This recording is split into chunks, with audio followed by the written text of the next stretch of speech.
Hello and welcome to a very, very special edition of Establish the Show, aka the Kama Sutra Show.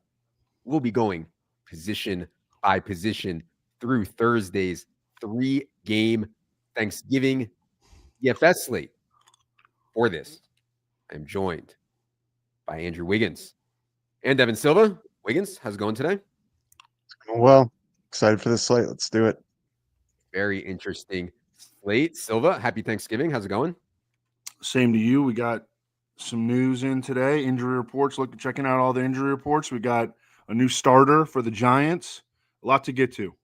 Somebody in our team by team show left a comment that Evan is a hero for operating on dial-up internet through the Ukrainian war in his bunker here. We can confirm that he is in America. He's just visiting his family and does not have the normal setup. He did find a run the damn ball hat though, which I love. Those are the old Colts run the damn ball hats. Beautiful thing. The Quentin Nelson. Exactly.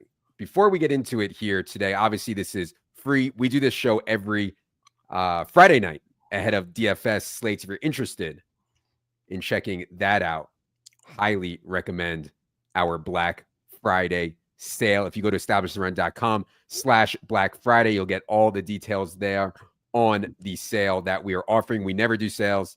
This is the only time of the year we are indeed doing one. So check that out. All right, Wiggins, 3-game slate here. First of all, if you're going to be playing this slate, I think you need to be ready for late swap. And we're going to be talking about the best plays on this slate. Hopefully you caught Establish the Million, the drinking version of Establish the Million, where they discussed tournament plays. For cash, though, you need to be swapping also.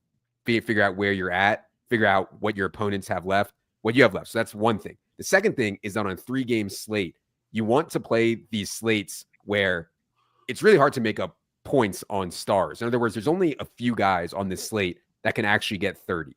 And so on other slates, on a main slate, maybe there's 10 guys who can get 30 or 20 guys who can get 30. When there's only a few of them, it's really hard to go for fades, at least in cash or small field stuff to me, on guys who have that kind of ceiling. So Wiggins, any more thoughts on playing 3-game slates here in DFS? Yeah, I think Dink and Leone are a little too drunk yesterday. They didn't even talk about late swap, which is shocking because it is a big part of this slate. You have the opportunity to see how your team's doing and make changes as you go. And I think particularly for tournaments, that's really important. As far as what you were saying, I mean, normally we get a Star Scrubs build on Thanksgiving, but it's kind of light on the upper end. Like CD Lamb, obviously has issues with his quarterback, and Tyreek Hill hasn't been good. Malik Neighbors has quarterback issues, although he's getting a small upgrade there. So I think it's a little bit more balanced than we typically see on this slate, which honestly makes it more fun for tournaments. Okay, let's get into it here at the quarterback position, where, as you can see, our best salary adjusted value is Caleb Williams. Evan and I spent a bunch of time on Tuesday talking about Caleb, who's coming off of a really good game. I probably undersold the change from Shane Fraudrin to Thomas Brown. In other words, I was like, it's not going to be a big deal. What's he going to do? This guy didn't do a good job with Bryce Young anyways. I think he's actually done a pretty good job. They have gotten the ball out so much quicker. Short screens to DJ Moore, quick hitters to Keenan Allen. I think they've put, and using Cole Kmet more, I think they've put Caleb in a better position. Now, on the road against Detroit is a difficult spot for anyone. Evan, what do you think about Caleb's chances of success here in the Dome on Thanksgiving? Yeah, so the Lions are like top 5 in quarterback pressures, even without not having had Aiden Hutchinson in like 6 weeks. They went out and got Zadarius Smith, Aleem McNeil, their best defensive tackle. He's been an absolute stud, was dominant last week. They have allowed the lowest passer rating in the NFL, and so it's not a favorable matchup from that standpoint. However, Carlton Davis, and I'm double checking their injury report right now. Carlton Davis, as of last night, was not expected to play. He's their best, like, pure man-to-man cornerback. And then Terrion Arnold, their first-round pick, he's going to play. He's been full practice, but he did not play last week. So I don't think that he's at 100% dealing with a groin injury. That's a tough injury for a defensive back. Yeah, Carlton Davis, DNP. So I think that there are some potential matchup advantages in the secondary. I mean, the Bears, they have a good 3 receiver set. I know it's kind of easy to forget based on how up and down their season has been, but they really have one of the best 3 receiver combinations in the league. And I mean, I don't know. Caleb Williams makes a lot fit. I can say that from having made a bunch of lineups over the past couple of nights. Caleb makes a lot fit. For sure. And that's why you see him up there at 30% owned. I think if you're playing cash on the slate, Caleb is probably the play on DraftKings. Wiggins just price adjusted. And what you get with Detroit, even though they're a very good defense, what you get is teams with a really high pass attempts and pass rate against them because they score so many points. And so, you have to keep up. You're going to get a bunch of Caleb dropbacks here. I think it's not like the cap is tight on DraftKings Wiggins, but I still think it makes sense to save the money down to Caleb. Any more thoughts on him on DraftKings? Yeah, I think he's the cash quarterback on DraftKings. FanDuel, the price is a little bit closer, so maybe you go Jordan Love there. But the question to me is, do you play him in tournaments? He's going to be the most owned. He's been pretty bad for most of the season. He's coming off his best game of the year where he threw it like 47 times. I guess I'd throw it to you guys. Like, this is a spot where they're almost certainly going to be behind. I mean, do you think it's a spot where he's going to throw it 40 plus times again? I think that's the thesis, but I like playing other quarterbacks in tournaments. I'll take my chances with other quarterbacks. But yeah, I do think that Caleb is like pretty likely to get a lot of dropbacks here and throw it a lot and have a lot of quick completions, which we'll get to on Keenan Allen. I did not realize that people were going to be that on him. Yeah. Because, he's cheap. He has a lot of haters and shit. He does, but his receivers are cheap. He's easy to stack now. Well, kind of. Like, the issue has been all year, like, we didn't know who to stack him with. But on this slate, I think you just double stack them and you hope that you hit the right 2. All 3 of them are 5.6 or cheaper. You can get Kmet in the conversation. So there's just a lot of ways to double stack them, which is kind of how you want to approach these small slates anyway. So it's just a lot different where he's coming off the good game and he's kind of easy to play. And some of the other quarterbacks, like, you're going to run into the same issues. Like Jordan Love, he's got a bunch of, you can stack him cheaply, but there are a lot of options there. And I think those are the 2 quarterbacks that are going to draw the most ownership. Okay. I'd say my favorite quarterback for tournaments would be Jared Goff. Now, we do not have a great projection here on Jared Goff. We have him for 18.1, which is less than Jordan Love, and he's going to be owned. But what you get with Jared Goff is some of these outcomes where in scenarios where Montgomery and Gibbs don't score rushing touchdowns, Goff can throw for 3-4 touchdowns in a game. And that's how Goff gets there. Now, in base outcomes, the reason the projection is the way that it is because we have a ton of rushing touchdowns here for Detroit and not that many passing touchdowns. I like the idea of Jared Goff on slots in tournament, Goff with 3 pass catchers, Goff with 4 other Lions and stuff like that. I think that's an interesting way to play it and hope that the Lions go out there and score 40-something points on this Bears defense in a short week. I think that's very, very possible. I understand Bears defense has been solid for a lot of this year and has good players, but man, Lions offense is so efficient and so good. So Evan, what do you think about Goff here? Chances of hitting a ceiling against the Bears? Yeah, I think that this is the right way to project him, is to project him as like not meeting his usual scoring projection, because the Bears are they're very much a run funnel defense. I mean, you can really hurt them on the ground. We saw Aaron Jones do that most recently since week 7. They're allowing over 5 yards per carry to running backs, and they have a lot of talent in the secondary. And then you have Amon-Ra St. Brown is less than 100%. Taylor Decker, the Lions left tackle, is probably not going to play. So I also think that, the Lions could go out of their way. We talk, they're kind of like a narrative. They play into narratives, and they could lean into making sure that David Montgomery gets a touchdown against his old team. Jahmyr Gibbs has 17 touchdowns over his last 16 regular season games. So just from a projection standpoint, I'm taking the under on Jared Goff's usual scoring expectation. Yep. I think that's totally fair. Ceiling, though, is what I'm thinking about for tournaments. And I think that's certainly intact there on Goff. Would not play him. Point something out real quick. He's got smaller ownership in small field. and you see more of it going to Caleb. I definitely think that's accurate. Yeah. And so when you're getting someone at 15% on, the quarterback of the team, it's almost certainly going to score the most points, or certainly the most likely to score the most points here. It seems like a pretty good tournament play to me. For sure. Let's move to the quarterbacks in the second game here, Evan. Cooper Rush against Drew Lock. Tommy DeVito has a forearm issue and is not expected to play in this game.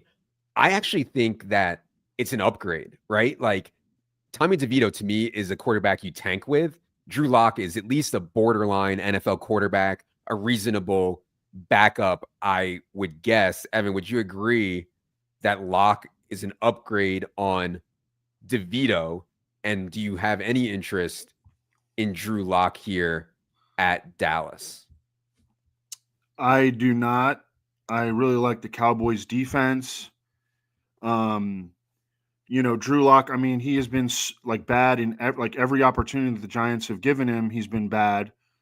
Training camp, preseason, when he's gone in for Danny Dimes. I mean, they didn't even start him, so, and also their left tackle is out. Jermaine Illuminor, he was in for Andrew Thomas. So they're on their third string left tackle. Their right tackle, Evan Neal, who's actually had by far the best season of his career, he's been banged up. The interior isn't very good. I think this is a big Micah Parsons game. And no, I have zero interest in Drew Lock. Yeah. Yeah. Okay. I agree. For $300 more, I much prefer Cooper Rush. And we only have Cooper Rush for like 5% more ownership. Evan and I talked on Tuesday. I know Cooper Rush had that really bad first game against the Eagles. Eagles been giving a lot of quarterbacks really bad games. Since then, Cooper Rush has played pretty good ball. The other thing you get with Cooper Rush is direct leverage off of Rico Dowdle, who I expect to be one of the most owned players on the slate on DraftKings. And so Rush doubles, I am interested in for tournaments here at 4,800. We've seen him throw for over 350 freaking yards. Now, I understand that was like a wild kind of outlier game, but at least we know it's in him. So we have Cooper Rush as our second best value here at quarterback, and I like that. Wiggins, what do you think about that play for tournaments? The double being Schoonmaker, or who are you doubling him with? Probably Lamb. Well, we'll get to Cooks if Cooks is obviously play. Lamb. Lamb, either Schoonmaker or Cooks, yeah. Yeah. Or Tolbert if you're in super large field. Yeah, I wish Cooks was a little cheaper. Yeah. He's 4.5 on DK, 5K on FanDuel. I think he's playable at those prices, but you're not gonna feel good about it. Yeah, I think it's fine. I dropped Cooper Rush to play Brandon Allen in my season-long Superflex with Burrow on bye, and it damn near cost me the week. I was super tilted about it. Yeah. He's been solid, man. It's like when you're pushing 20, if you get 20 out of him on this slate, I think you're feeling really good. Yeah. Evan, what do you think about Cooper Rush? I know, we talked on Tuesday, one of the better backup quarterbacks in the league, period. And I think a pretty good matchup here, home against the Giants. What do you think about Cooper Rush? Yeah, and they're getting back their starting left guard, Tyler Smith. That'll help against Dexter Lawrence. I mean, they have shown a willingness to let Cooper Rush drop back a lot. Mike McCarthy's history is extremely pass heavy. I mean, look at the Cowboys last year. They were top 3. They might have led the NFL in pass attempts. I can't remember. I know that they had a really, really high pass rate. The supporting cast isn't very good, but they're playing the Giants, and they're definitely not good. So I think you can get a lot of dropbacks out of Cooper Rush. Yeah, and I mean, if he outscores Caleb for 500 less, and he makes it so that Rico Dowdle doesn't have a great game either, which, is a bit thinner because if Rush has a good game, Dowdle probably has a decent game at least also, but there is some leverage there. The last game is the one that I think people are, well, I don't want to say most interested in, but are interested in. I want to just set the stage here that it is going to be very cold in Lambeau. 28 degrees at kick, going down to 26, winds around 10 to 11 miles an hour, sustained there in Green Bay. The narrative, Evan, is that Tua Tagovailoa can't win in these types of setups, right? Tua's from Miami. He lives in Hawaii, Alabama, Miami. It's going to be 26 degrees. Forget it on Tua. I kind of think that narrative is a bit overblown. The sample is not huge on him failing in cold weather spots, but to be honest, Tua has shredded the last couple of weeks. It's been against the Raiders and the Patriots. Going to Lambeau in a cold game is a way, way different spot. So I'm a little worried on Tua, I guess I would say. What do you think about Tua here in the cold against the Packers? I don't think that it's that cold. And also they got like heaters on the field. And I mean, I'm not worried about that at all.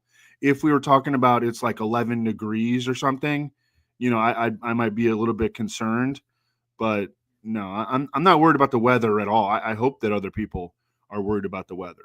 Okay, so then what do you think about the spot for Tua in general? We just had Jalen Waddle go off. We have Jonnu Smith going off every week. He certainly has the weaponry to go off here. What do you think about he's got a full supporting cast. The scheme is awesome. I know that Mike McDaniel got some criticism earlier in the season, but their scheme is fucking lights out. And the Packers are going to be without their best cornerback in Jair Alexander. So I don't think that I think this game has some shootout potential. And I think that as long as the Dolphins offense is hot, you keep riding that. And they're hot right now. Yeah. Tua doubles is something that I play a ton. It's getting harder to figure out who to play the doubles with. It used to just be Waddle and Tyreek and be done with it. Now you can do it with Achane. You can do it with Jonnu. We'll certainly get to those guys. The other side of that game, Wiggins, is the Jordan Love side, who has only dropped back a total of 46 times in the last 2 weeks. They have not been pressed whatsoever. If they are pressed, you could definitely see Jordan Love being the highest scoring quarterback on the slate. In fact, we have Jordan Love projected to be the highest scoring raw quarterback here on the slate. Wiggins, what do you think about playing Jordan Love here? Yeah, I like him quite a bit. I know Dink was saying that he was probably his favorite tournament quarterback. On FanDuel, I think he's the cash QB. He's only 300 more than Caleb over there, and you can get him pretty easily. So that's how I would approach cash on FanDuel. Tournament-wise on DraftKings, it's just a question of who do you stack him with. And we'll talk about Wicks. I think he's kind of a big pivot point on this slate because we have a higher projection on him than the rest of the industry. So I'm not quite sure where his ownership is going to come in. But I believe Dink flag planted Jaden Reed, and I'm with him on that. I really like Jaden Reed on this slate. Okay.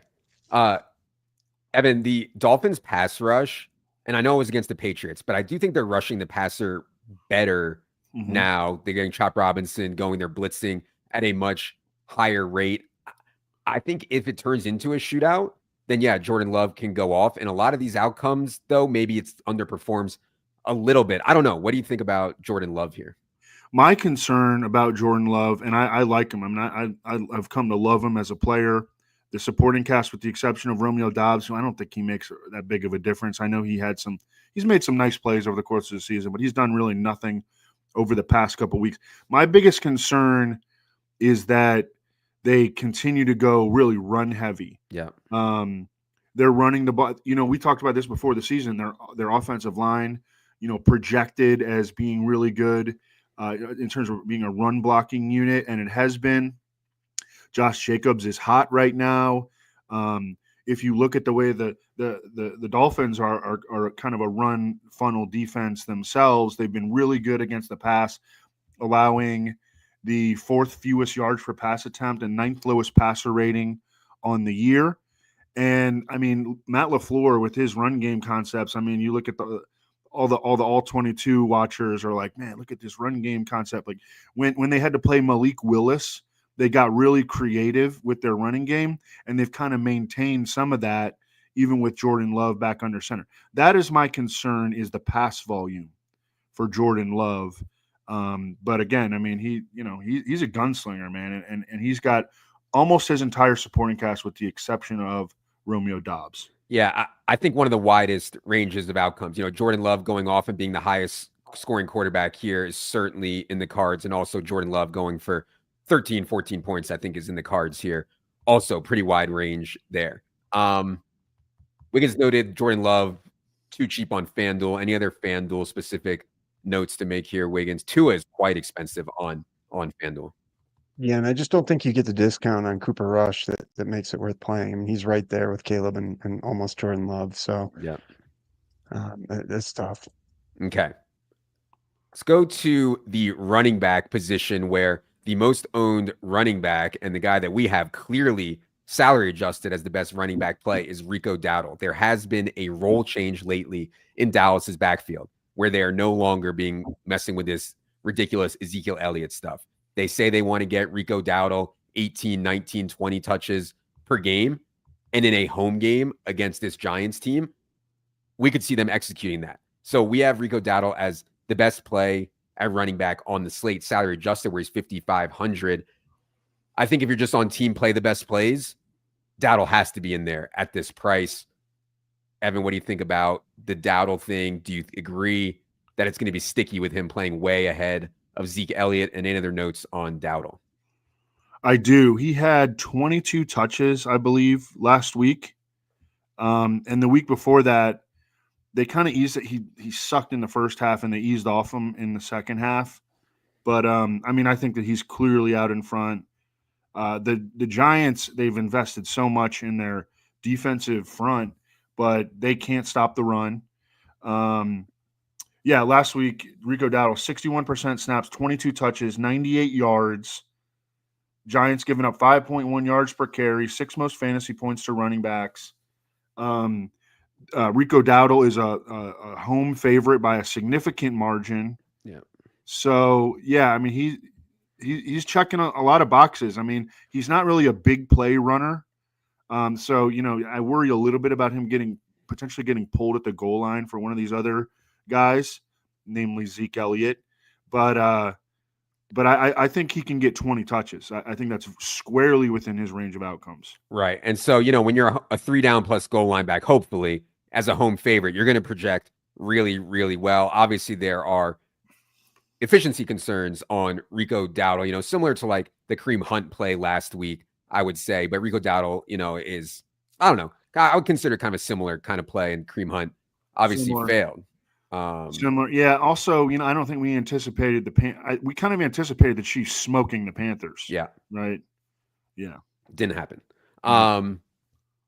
In tournaments on Dowdle, you know, if I was playing one lineup, I would probably go for a Dowdle fade, you know, even though I think he's pretty strong. If I was going for first, I would probably go for a Dowdle fade. He's going to be very owned. We have 60% on DraftKings in small field projected ownership on Dowdle, and I think that makes sense. He makes a lot of stuff work. Does Dowdle? Wiggins, any more thoughts on Dowdle on FanDuel or handling him? Yeah, I'm with you. I think I'm going to fade him on my main team. The pivots I like are David Montgomery, and you could go to the other side of the game, Tyrone Tracy. You know, maybe things just don't go the Cowboys' way, and you know, Tracy could break off a few big runs. They get ahead. Who knows? Obviously, you're giving up 3 points in projection to get down to him, but half the ownership. So that'll just seems to me like you said, he's probably not going to bust off a big play. So it's going to be him getting a lot of touches and then punching a few in, which he's certainly capable of doing. But I'm okay betting against it on the slate, and you know, it's just too much ownership, I think, for the player. That we need to talk more about Tyrone Tracy for sure. But I do want to address this from Poopy. God, you guys, Poopy Duty 11. There was some chatter going in that they might lessen Jacobs' load. You know, when you watch that full interview, Matt LaFleur does talk about, you know, maybe using Chris Brooks and or Emmanuel Wilson a little bit more. At the same time, you know, later in the interview, he's like, yeah, but Jacobs is rolling, you know, where, you know, he's putting the team on his back, you know, that kind of stuff. So I think that when push comes to shove, and if this is a competitive game, and I think it will be, like, I don't think that they're going to pull Jacobs just so they can get Chris Brooks extra touches. I think this has a potential to be a really good, fun, real-life game, back and forth. Dolphins have been playing really well. Packers are a really talented team.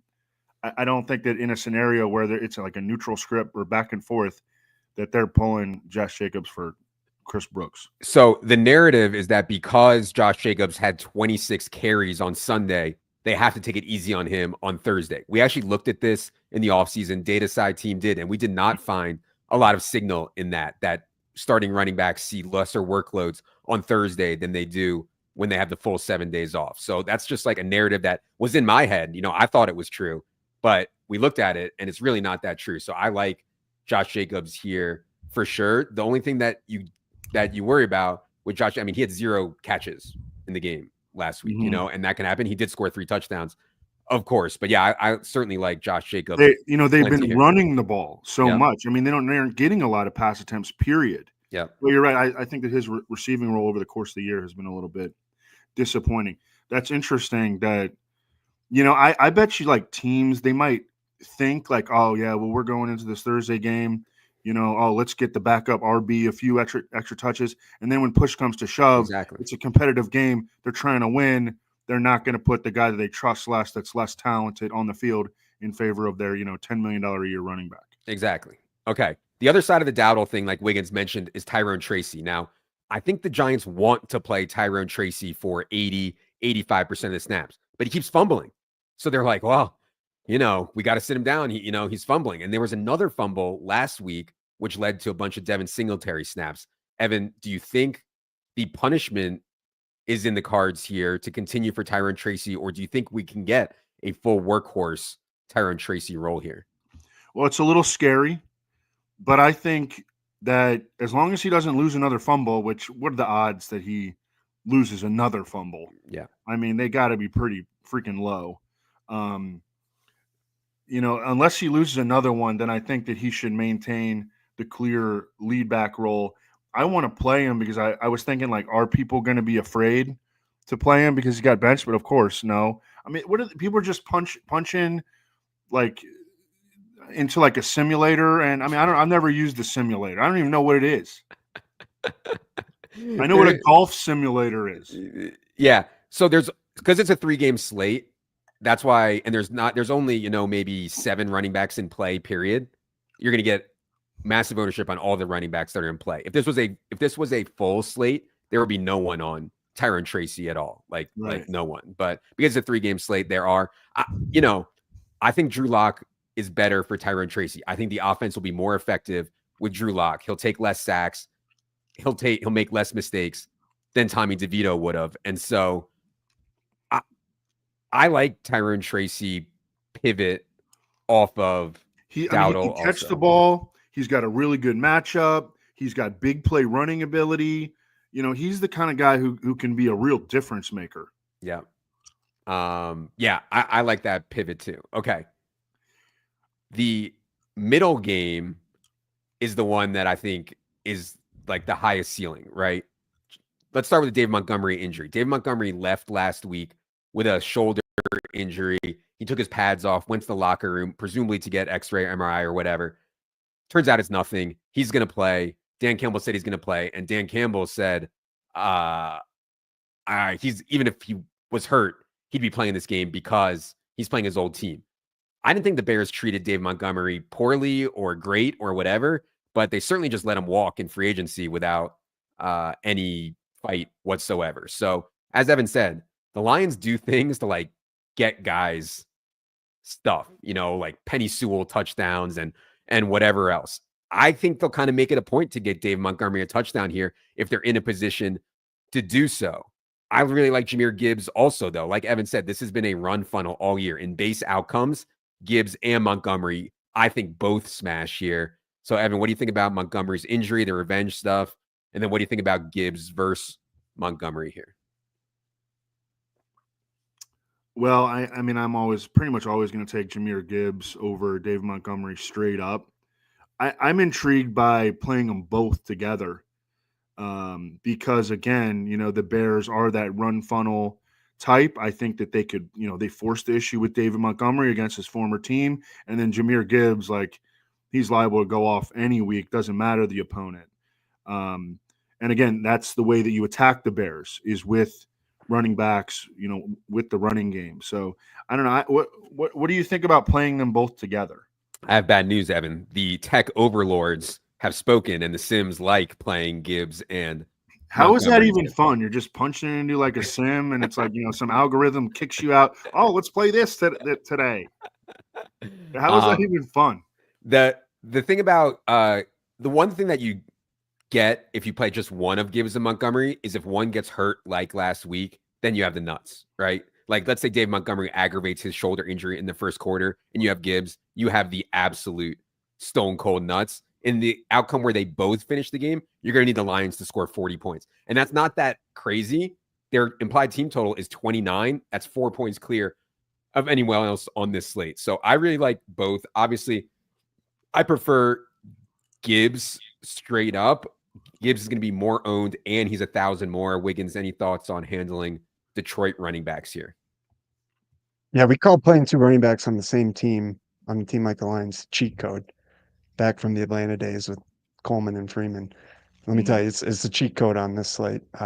They could easily be the 2 highest scoring running backs. Like, I love playing them together. Okay. And that's good. If you are playing them together, I think Leone said this, Caleb's probably the best guy to pair them with at quarterback, and just hope they're pounding it and he's throwing it a bunch. So that might be a little popular, but I think for good reason. Okay.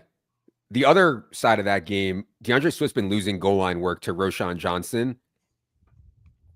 That's obviously not ideal, right? Like, for DeAndre Swift to get there against Detroit, he probably needs touchdown. And so we have a pretty poor projection here on DeAndre Swift. Field is not going to play him at all. Evan, what do you think about Swift as a contrarian play tomorrow? Well, this is another revenge game for DeAndre Swift, of course. I don't think that this matters as much. He's got 16 or more touches in 8 straight games. So, I mean, his role has been steady. He has not been the massive workhorse that he was earlier in the year under the new OC. But I think he's an okay play. There's no way you can project him for having anywhere near the ceiling of David Montgomery or Jahmyr Gibbs or Josh Jacobs or Devon Achane or, even Tyrone Tracy. Yeah. Yeah. Yeah, it's tough click for me on Swift when he is 6K and, like Evan said, so close to Montgomery, Dowdle, and Tracy. We mentioned the Josh Jacobs stuff already. Totally agree with Evan there. I think big workload coming for. Oh, we should go to that FanDuel 1v1 Wiggins, because Jacobs and who was it? The 1v1. Well, Jacobs and Montgomery are really that was close before. together. Yeah, that was before we put the Q tag doc on. So he lost a point and a half. It is what it is. I think I was going to play Jacobs over him anyway before. Okay. I thought Jacobs was a safer cash play. Yeah. But he's going to have twice as much ownership. You're only giving up 1 point in projection. So I think Montgomery is one of the best GPP plays on both the sites. He's just a smash, I think. What do you think? Just forget about ownership or salary, Evan. What do you think? Who's going to score more, Jacobs or Montgomery tomorrow? Ooh. I think Montgomery. Okay. Yeah, that's a really tough one. And that's why I'm leaning towards playing very little cash on this slate. I think it's going to come down to a lot of the 1v1s like that. And I don't feel strongly about either way. James versus Montgomery is going to come down to touchdowns. These sickos don't listen, man. I mean, they play cash on Showdown. So they're sure as shit playing cash tomorrow. Okay. The Dolphins side here, Achane continues to score touchdowns. He's getting there in ways that we wouldn't have thought before the season, like receiving touchdowns and poor rushing efficiency. Not poor, but league average rushing efficiency. Now Achane goes up to Green Bay. I guess the good news is that they're not using Jalen Wright and Raheem Mostert a ton, and it's been a lot of Achane around the goal line, and obviously has a really good pass game role. So he's very expensive here, Evan. He's the most expensive running back play on the slate. What do you think about Achane in Lambeau? For all the reasons that you just mentioned, I really like him. I think that the game has shootout potential as well. His receiving, he's number 2 among all running backs in receptions. Yeah, I mean, and all the reasons that you mentioned, there's not a whole lot else to say. Devon Achane has huge upside. What if he does start banging those long runs that he had last year? That would be really nice. Well, that's what I was going to say. He hasn't had one of these 80-yard touchdown runs this year. It doesn't mean he can't do it anymore. There's absolutely no reason. He's had a bunch of monster games and hasn't done that. Right. Yeah. Right. So yeah, Achane is certainly super safe. No matter what the game flow is, no matter what game plan they have, Achane is going to be a massive part of it. So I think he's super safe, and due to that, probably safer than Jacobs, safer than Montgomery here on this slate. So if I was playing cash, I would probably include Achane on my team. Would you agree there, Wiggins? At least on DraftKings, I didn't look at Achane on FanDuel. Yeah, I was going to ask you about a 2v2 on him. I'll wait till we talk about the receivers. Okay. I think he's probably in your team, but there is an interesting 2v2. Okay. Any other running backs you guys wanted to mention here? The only way off the board one, the one that Dink mentioned last night, if you're playing on FanDuel and every running back fails and you get a Roschon Johnson touchdown, maybe that's enough. But that's really, really thin. I don't know if I'd pull the trigger there. I would not. I think you're trying to get different at receiver and tight end more so than running back on this slate. All right. Let's go to the wide receiver position where our best salary-based value is Fat Keenan himself, Keenan Allen. Now, one thing that we've seen under Thomas Brown, like I said, get the ball out quicker, and that works well for Keenan Allen's game, right? We have seen a ton of volume for Keenan Allen. I know on projection side, we were looking at catch rate for Keenan Allen. It's really low this year. I think that can come back up and regress some. We don't have it regressing all the way to where his career numbers are, but at least middling it there a little bit. Evan, do you think the Keenan stuff lately has been good because of Thomas Brown, or is it just randomness, or what do you think about Keenan here against Detroit? It's just volume. I mean, since Thomas Brown took over, Keenan Allen 23 targets, that leads the team. I don't even think he looks good. I don't think that he looked good with the ball. Even when he had those big plays last week, I thought he looked robotic. He looks slow. He's never been a fast guy. He ran 4.7 coming out, but I thought he looked big and robotic. Yeah. He had a couple of nice crabs though, and he had one that was over. He's got great hands. I mean, Yeah. And he could still run routes. I don't think that he looks explosive like at all. No. No, I mean, you're going to need a lot of targets. For Keenan to get there for you, you're going to need 8, 9, 10 targets probably. Right? Yeah, and he's going to be out there. I mean, this is another thing that they've done under Thomas Brown is they're doing the McVay thing where those 3 receivers are going to be out there almost every snap. Cole Kmet is playing 100%. He's going to be out there. He's going to be out there. For sure. And he's out there earning targets, though, to his credit. Like, he is out there Yeah. and not just wind sprinting. I mean, he's earning plenty of targets here. I think at this price, Wiggins, Keenan is probably a play in full PPR DraftKings in cash. Oh yeah, definitely. On FanDuel, you can make a case where not as many touchdowns, half PPR. Maybe it's not as strong. But yeah, any more thoughts on Keenan, Wiggins? Yeah, he's not hitting the cash builds for me on FanDuel. He's a little bit more expensive, 6.5 over there, and there's some good plays at like 6K and below. Do you think he's good chalk for tournaments? That's kind of where I'm just a little surprised. Yeah, I'm kind of the mind he's a pretty good fade here. Anytime a player needs volume to get there like that, I'm fine with a fade, in tournaments when he's going to be super, super owned. So yeah, I have no problem whatsoever going for that. Also on while we're on the Bears wide receivers. So DJ Moore, the way they're using DJ Moore under Thomas Brown is just screen. I think he had like maybe 3 at least screens in that game last week. Just screen to DJ Moore. His ADOT is minuscule under Thomas Brown. He's also seen fewer targets than Keenan and Rome Odunze has. Now, DJ Moore is very, very good after the catch. And I don't mind the way that they're using DJ Moore. Evan, what do you think about him and then Rome on the Bears side? Well, this is where the injuries are for the Lions secondary with no Carlton Davis, Tyrion Arnold probably at less than 100%. DJ Moore plays on the perimeter more than any other Bears receiver. He's an 84% perimeter player. And so therefore on paper, based on the injuries in the Lions secondary, DJ Moore has the best on paper matchup among the Bears wide receivers.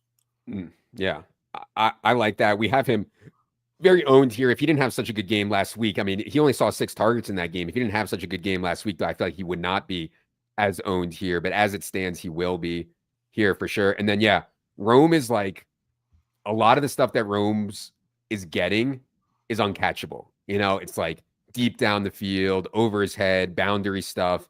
And so I think Rome can get there. And he's seen reasonable volume. It's a little scary to me, though, on Rome. Wiggins, any more thoughts on Bears stuff here? Yeah, I mean, just Rome's a clean pivot off Keenan if he's really going to be half the ownership. Yeah.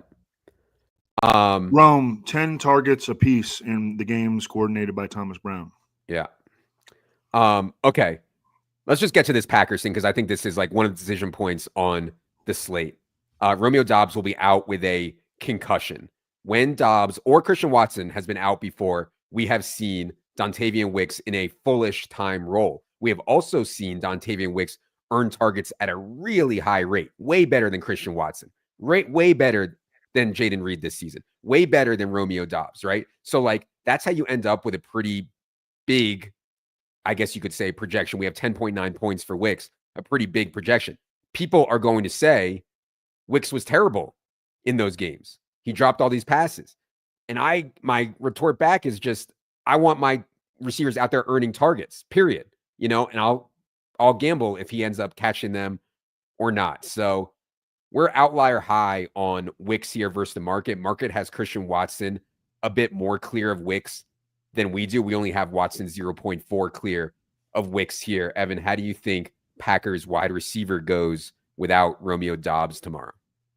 I think it's the way that we expect it to be, which would be Wicks across from Watson and Jaden Reed in the slot. You know, it's funny, the internal comparison that the Packers have had for Dontavian Wicks is Devontae Adams, who early in his career earned targets, struggled with ball skills, got it together, became like a Hall of Fame level player.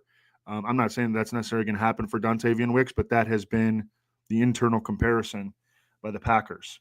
Mm-hmm. You know, it's not a clean matchup.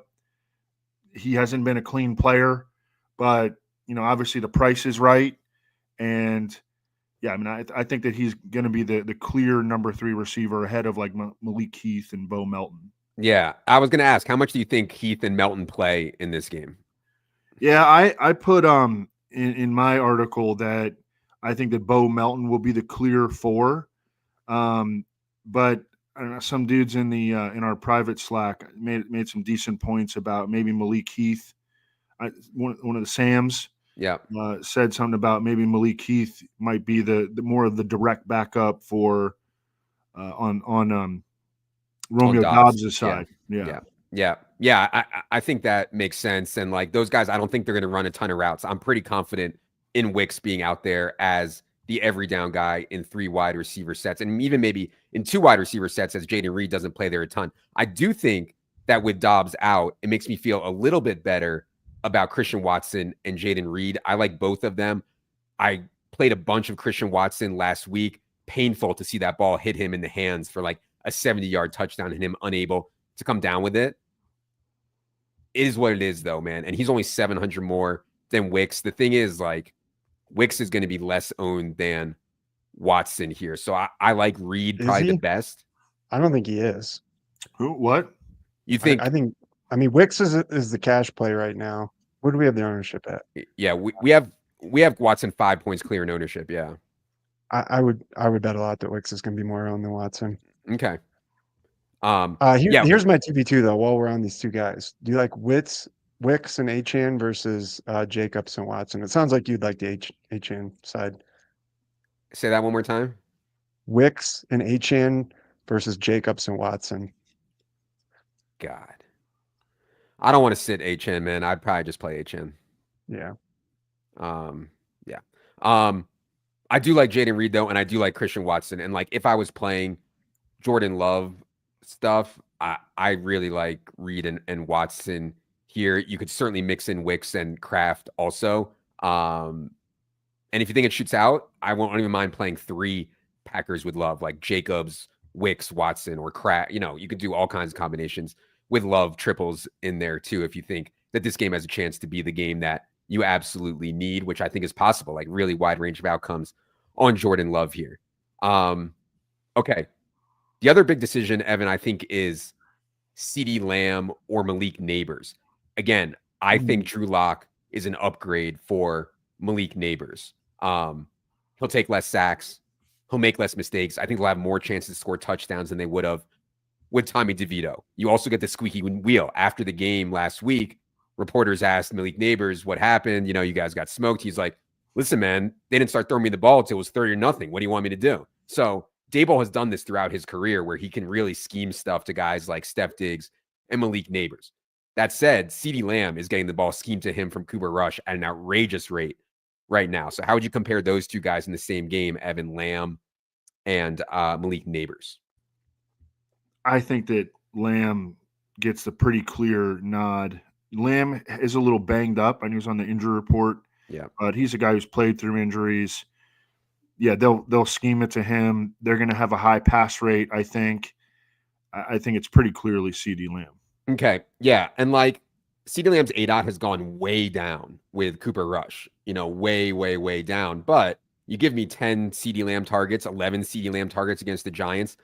That strikes me as pretty strong. I think CeeDee is going to be in most cash builds on DraftKings. Wiggins, I didn't get a chance to look at CeeDee on FanDuel, though. Yeah, I think I'll be in less builds over there. 8-6. Still will hit some cash builds, but you've got Amon-Ra for 400 more. I think we got him for a little bit better projection. Yeah. So it's like if you have the money, you probably get up to him. Yes. Yeah, if I had the money, I prefer Amon-Ra, I think. Yeah. Evan, what do you think there? Lamb versus Amon-Ra straight up. This injury thing is kind of bothering me with Amon-Ra.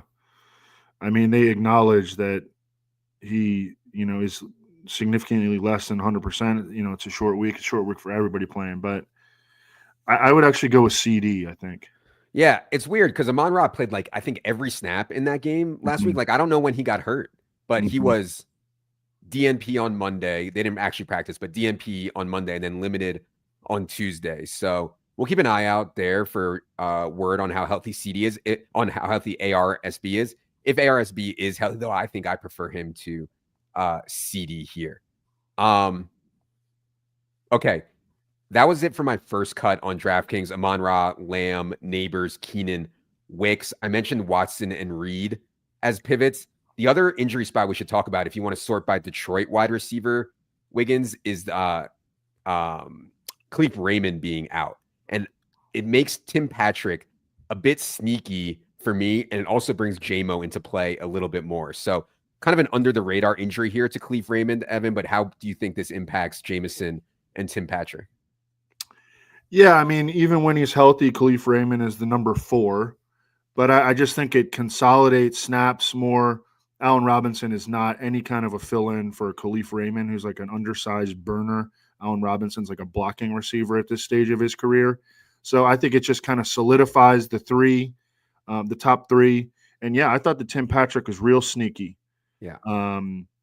What's his price? It's so small. 3,500. Yeah. That's cheap. On a 3-game slate to get someone sub 10%, and I think we might be a little light on Tim Patrick ownership here just as people kind of spread things out. But to get any player at less than 10% on a 3-game slate and have him hit is just a huge, huge leg up. Our boy J-Mo, Evan, is expensive, which is going to keep his ownership down. J-Mo's a guy that can get there on not much volume. Because of that, I prefer to play him on half PPR FanDuel rather than DraftKings, where you need to rack up receptions a lot. But yeah, Evan, what do you think about this spot for J-Mo against the Bears? I like it. I mean, again, the pass defense is the strength of the Bears team. But Jameson Williams is different, Yeah. I mean, and he's been in 3 games since coming back from suspension. He's caught 12 of 18 targets, 67% for 241 yards, over 13 yards per target, and a touchdown. They've given him a couple of rushing attempts. Tim Patrick has been super efficient. Yeah. I mean, the whole offense is efficient, okay? But Tim Patrick, 17 of 19 targets, 89% for 246 yards. Yeah, I mean, these guys being out there, I mean, the offense is efficient. For sure. You know what else is efficient? The Black Friday sale at establishrun.com. establishrun.com/Black Friday if you want to be the most efficient with trying out ETR 1 week, 1 month, rest of season, all on sale right now. Let's go to Miami stuff because, God, I mean, just out of the stone blue. I got to go get my computer battery. I'm sorry. No problem. Okay. Out of the stone blue, Jalen Waddle goes off here. Evan and I talked about this a little bit on Tuesday. It's really hard to say that this is going to be sticky considering the larger sample that we have of Jalen Waddle being kind of a forgotten man behind Jonnu Smith, Tyreek Hill, Devon Achane in the pass game. Still, though, Wiggins, it's at least good to see that Jalen Waddle still has this in him. On the other side, we have Tyreek Hill, who has underperformed literally all year. I mean, Tyreek Hill 6,900 on a 3-game slate. You tell me that before the season, I would have been like, Tyreek Hill's probably gonna be 8,500 or 8,700. So what do you think about Dolphins wide receivers this week? I don't think anyone's gonna play either one in cash, to be honest. No, I don't think so either. You got to laugh that you Waddle basically waited for Tyreek to be chalky last week, and I think he was around 30% owned, played in cash, and he finally goes off.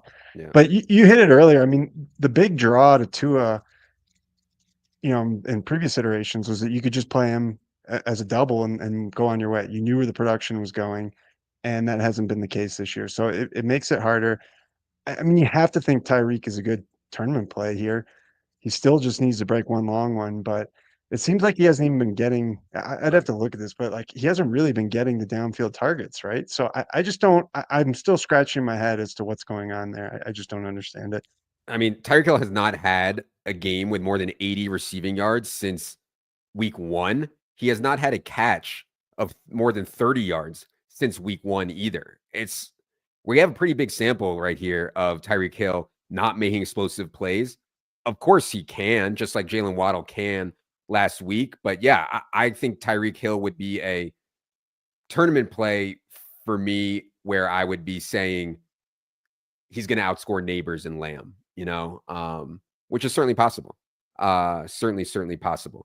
The last spot that we haven't hit on yet is Dallas depth, Tolbert and Cooks. Now, you might want to hit a refresh there. I know the guys are working on the Brandon Cooks projection right now.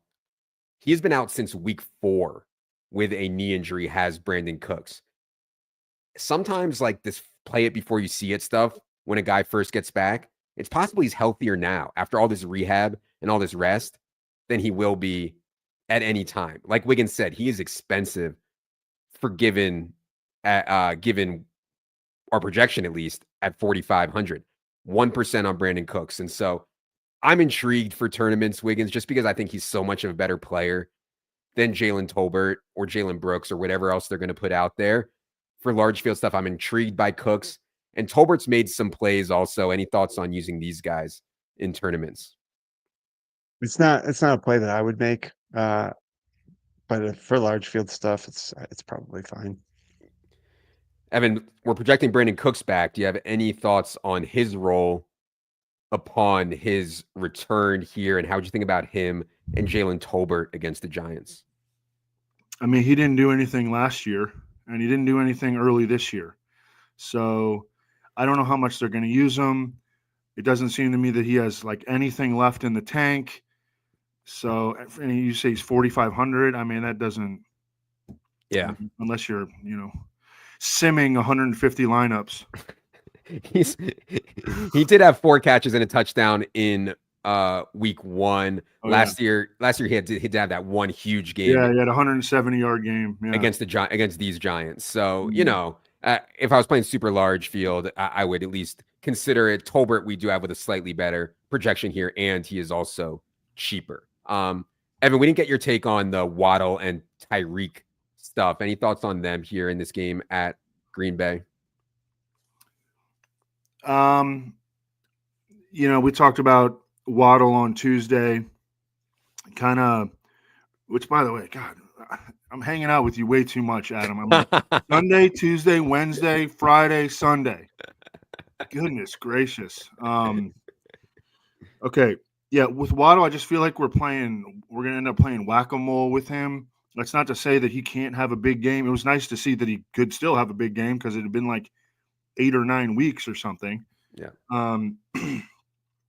But it's just, I don't know. He could pop back up, but who knows? Yeah. Any thoughts on chances of Tyreek finding a ceiling here? They've used him like so close to the line of scrimmage is my biggest concern. Well, Omar Kelly, which probably the worst beat writer in the history of football writing. But he was talking about how he thinks that they've been using Tyreek as like a clear out guy, that he's totally fine, and that they've been just using him as like a clear out guy to create space for Jonnu and Achane. It's insane. Absolutely insane. We should address this, Wiggins. Steven says, is it a necessity to play running back in the flex on FanDuel? So when we play cash on FanDuel, we're typically playing running back in the flex. Even in tournaments, I typically play running back in the flex on FanDuel, even though I don't think you have to. But any thoughts on this slate for the flex spot on FanDuel, Wiggins? Yeah, this slate's not an exception. Sometimes on the small slates it will change, but this is not one of them. Okay. Any other wide receivers you guys want to mention before we move on? That was about it for my list. All right. Let's go to tight end, where I can't believe I'm saying this because Jonnu was like a 20th round pick and Laporta was like a 4th round pick. But I agree with the projection. I would play Jonnu over Laporta straight up here on this slate, and that's how we have it projected. We have Jonnu 0.6 clear of Laporta.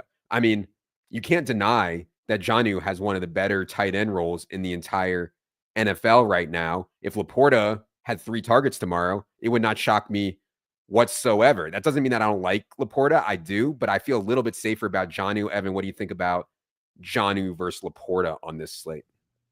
I mean, you know, if you would have told me that I was going to say this mid-season before the season, I would have been like, yeah, right. Right. But it's like absolutely Jonnu Smith. I mean, absolutely Jonnu Smith. He's the #1 overall fantasy tight end from week 7 until now.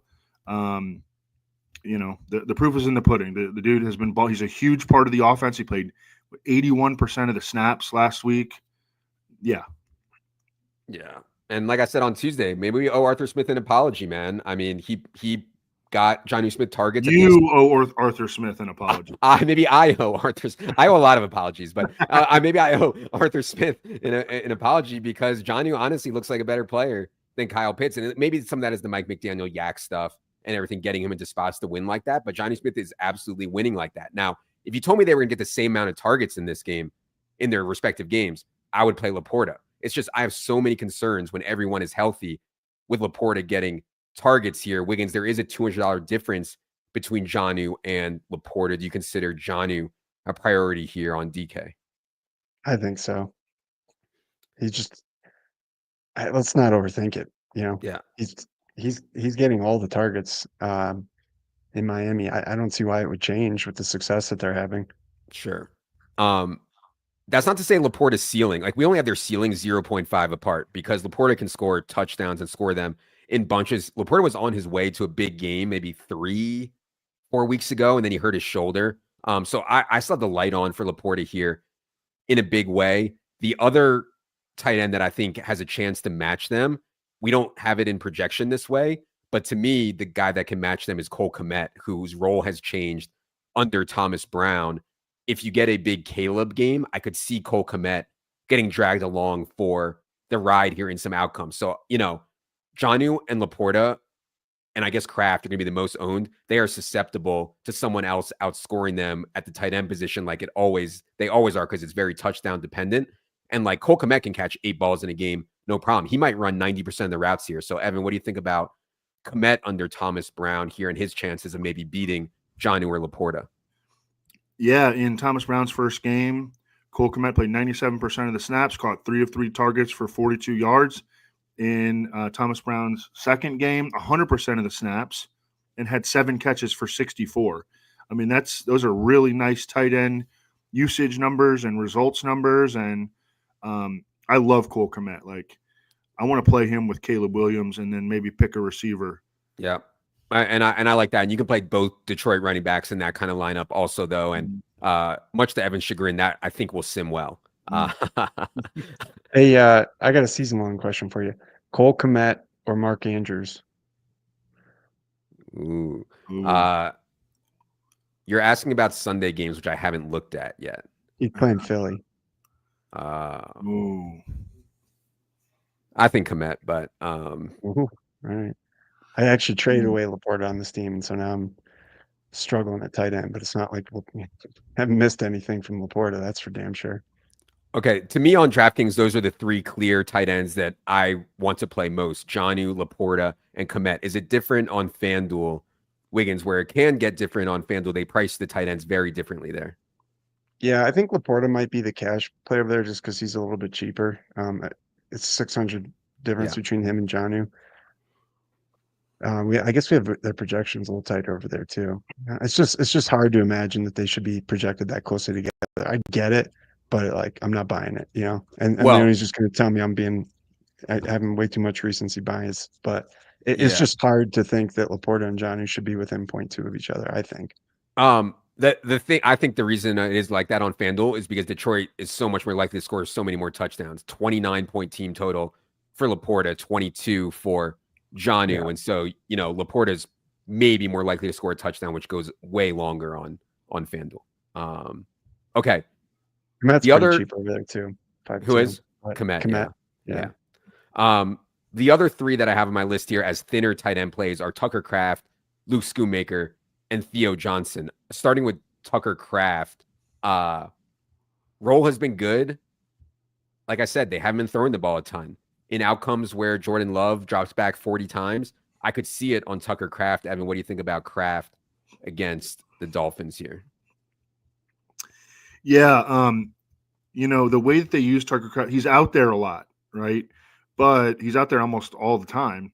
But he's like a safety net, like dump off valve, who's really good after the catch. But you know, unless you're going to score touchdowns or you know break really long plays, he's not getting enough targets. He's got 3 targets over his last 2 games combined. So you need the Packers to dial up their pass attempts.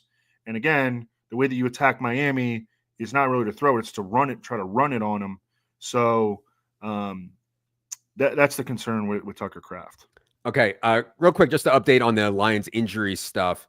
Both David Montgomery and Amon-Ra St. Brown, Montgomery's shoulder, Amon-Ra knee, are listed as questionable. However, they both practiced in full during Wednesday's walkthrough, whatever that means. So they're listed questionable, but they practiced full today. We're going to have small docs on them in projection, but sounds like they're mostly okay here. The other spot at tight end is Schoonmaker. He only ran a route on 58% of the dropbacks last week, did Schoonmaker. This dude, Brevin Span Ford, was in for the rest.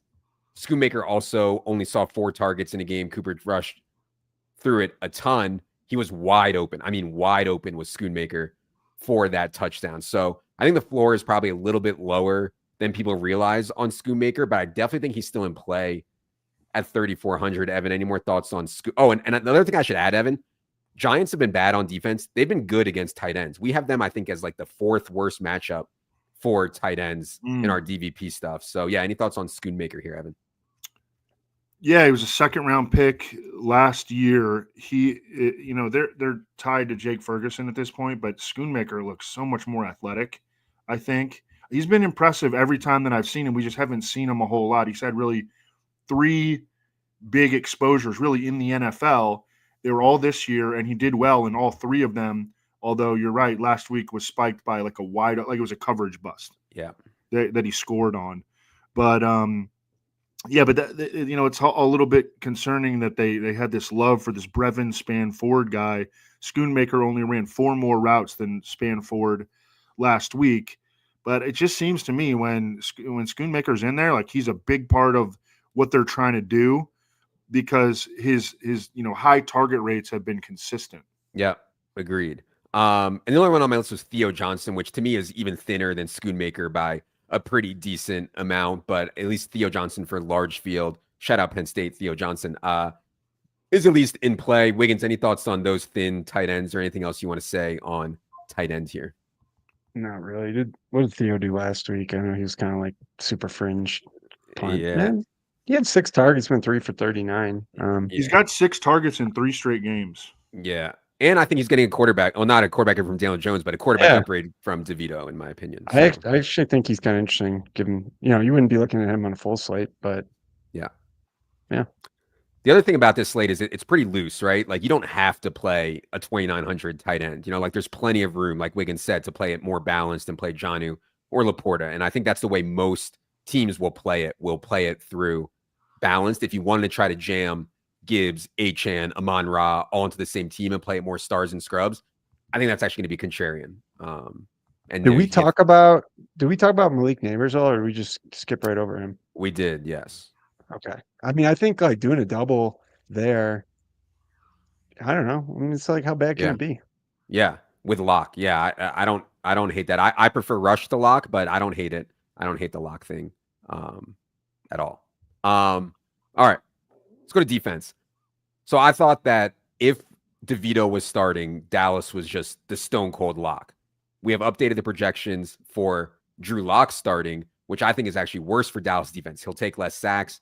He's more of like a professional NFL quarterback. I don't think he'll make as many mistakes. We now have Lions barely ahead in salary adjusted stuff at 3,500 here against Caleb.